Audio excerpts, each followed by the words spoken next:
Sa Cagayan de Oro City, ginabawal na ang paggamit og plastic. Atong sayron kung unsang matang sa mga plastic ang bawal sa live report ni Cyril Chavez. Cyril.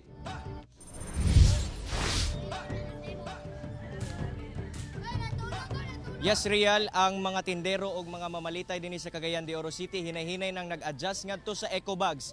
Tungod karong bulana ipatuman na ang Plastic Regulation Ordinance sa syudad. Hingpit ng ginasunod karon sa mga nagkadiyang negosyante sa Cagayan de Oro City ang Plastic Regulation Ordinance bisan sa January 15 pa ang full implementation niini. 100% nagamit yon ang atong gitawag og eco bag. Mao gi among gigamit. Wala na tong mga sandubag. Utana ko niya about tinis karnihan, okay ra na siya sa mga ingon ani. Oo, ka-adjust namin dito sir. Mas okay gani noon siya kaysa sa plastic. Sa maong balaod, ginabawalan na ang plastic sandubags o gipulihan na og mga eco bag.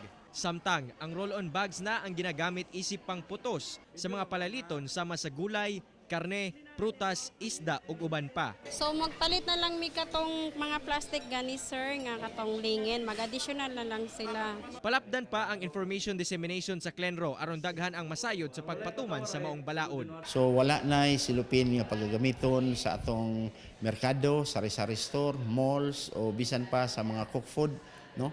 Ginadili na ang paggamit sa silupin.